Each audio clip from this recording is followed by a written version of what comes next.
So naked hockey will kind of sent me this stick after I have harassed Felix Denayer for I have no idea how many years. They've sent me their extreme stick. This is the top of the range stick. It has an extreme low bow profile, so it has a bow 24mm bow, 200mm from the head of the stick. It also features a groove in the face for drag flicking, and although I don't think it's to aid drag flicking, an all white stick does aid with deception.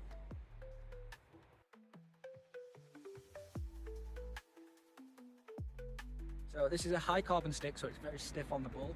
So it has a really responsive feel when you're dribbling and moving the ball around on the end of the stick. Because of that, I found it really good for traps, because the second the ball touched the head of the stick, you knew exactly where it was and you're able to bring the ball under control. Because it has got that extreme low bow profile, it has got quite an aggressive face angle. So when you're trapping the ball, you have to make sure that you get your hands over the top of the ball to stop it rolling up the stick, as it's designed to get under the ball easier because it is a drag flicking stick. When it comes to dribbling, the low bow profile I think really helps with close control and 3D skills. It makes it really nice for doing long lateral drags if you wanted to beat a defender, so you can move the ball across from one side to the other with great ease. And the head of the stick is slightly rotated forward, so it gives you a really nice angle when you're carrying the ball on reverse stick. It gives a nice flat face to keep the ball under control and bring it back in line with you when you want to.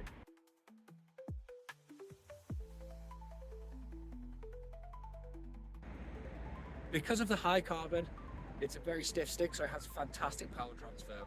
When you're shooting at goal, you can absolutely ping the ball into the corners with a great deal of accuracy. Because it is an extreme low bow profile, it's very easy to get under the ball, so if you wanted to shoot for the top corners, it's fantastic for getting under the ball and lifting it high into the goal. Because of the high power transfer, it does take a little bit of reining in to make sure you're not firing the ball over the top of the goal and making sure you're picking out those top corners. When it comes to shooting low, again, like with trapping the ball, you've just got to get your hands over the top of the ball and you keep it under control and you can find those bottom corners with a great deal of ease. When passing to teammates, again, exactly the same as shooting low, up and hitting with your hands over the ball. You have amazing power at your disposal, so you can absolutely ping the ball the length of the pitch to a teammate's stick. Or if you're just wanting to clear the ball into space, it's very easy to keep the ball flat to stop the ball being turned over. When it comes to slap passing, because of the groove on the face being a little bit higher, you've got this nice area lower down the stick where you can connect with the ball and generate a lot of power on your slap passes. Or if you want to, you can utilize the bow to whip through and play a slider pass with a little bit of disguise to throw off the defender so they don't know where you're passing to.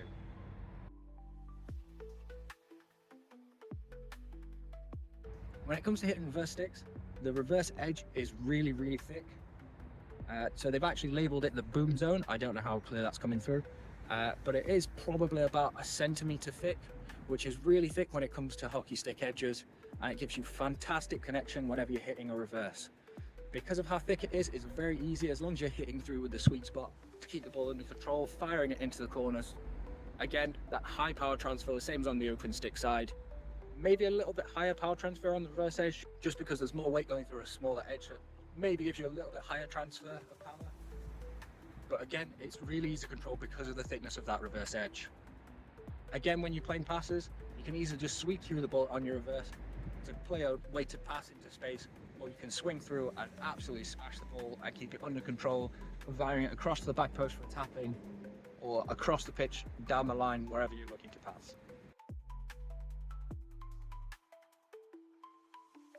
When it comes to flicking, this stick is fantastic. It is designed to get under the ball.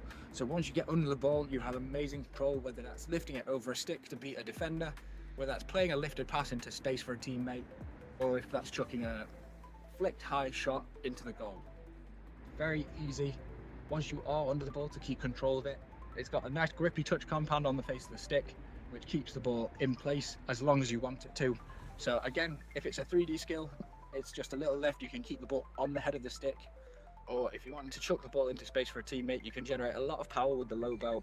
And if you utilize the groove in the face as well, you can actually get a little bit of spin, so you can curve the ball into space.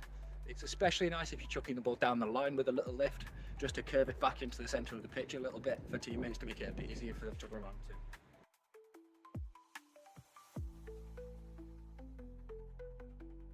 One thing I knew it was going to be good at, but I was caught off guard by just how good it was, is for overhead passing. I found it really easy to chuck the ball 70 yards down the pitch. I've thrown a few aerials in games from top D to top D with the ball landing on a teammate's stick with a high level of accuracy. That's usually kind of my upper limit for where I can throw an overhead accurately and drop into a teammate. So it felt really good to do it easily with this stick and to maintain that accuracy.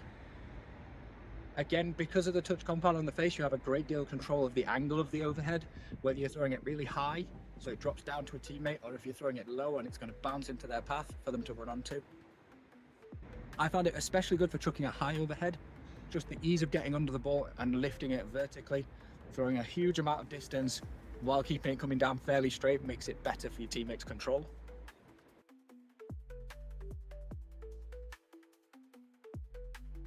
And then this stick's party piece really is drag flicking. It's what it's designed to do. It's an extreme low bow profile with a groove.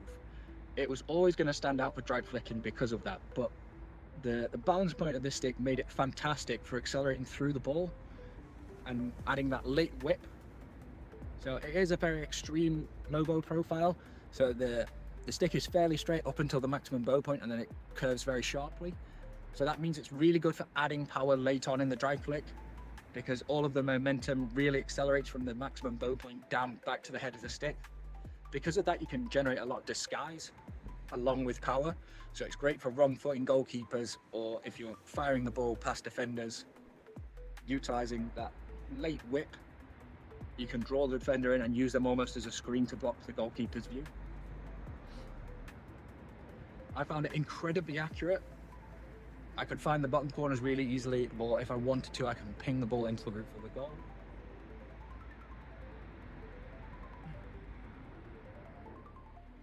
The touch compound I found was really useful as well when it came to the pickup phase. So as you run through and you're picking the ball, if there's any mistraps or any spin on the ball, the touch compound really killed it and brought it under control so well. It gave me a huge amount of confidence, even if the injections and the trap weren't perfect. Because of the extreme low bow profile and the groove keeping the ball under control, you could easily guide the ball up the stick to a maximum bow point where you could really utilize that huge bow combined with the groove to generate a lot of late power, as I've talked about, and then accelerating back down the stick. The groove keeps it in contact with the stick the whole time, which gives you a nice level of control over the ball and really gives you a lot of confidence in picking out those bottom corners, even under the pressure of a good first runner.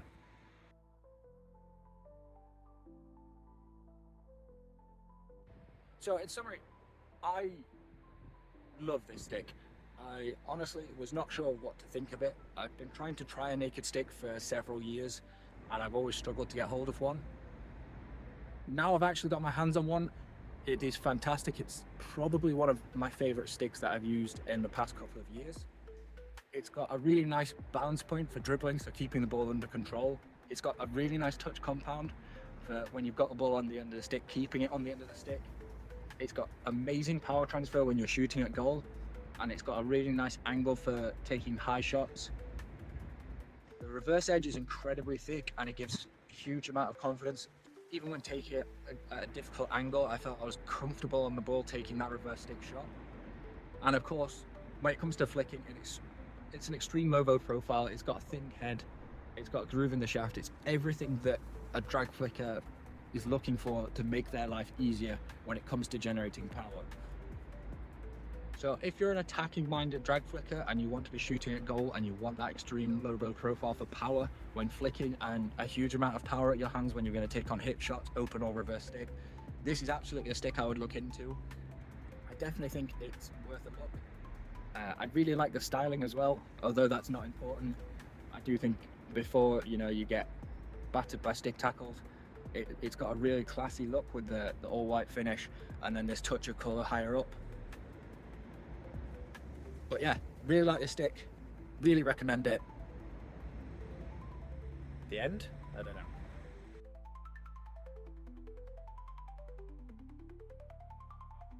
If you do want to support me further, you can head over to my website, which is bossfhockey.com. You can join as a member there or on Patreon. It starts from just £1 a month. It gives you early access, it gives you bonus entries into giveaways wherever I run them, and it helps me do things like these reviews. Or you can go to bossfhockey.com and you can buy some Boss F Hockey merch. I have t-shirts, I have grips, I have hats. All that money goes towards funding these reviews, getting my hands on more sticks, and getting more information out to you.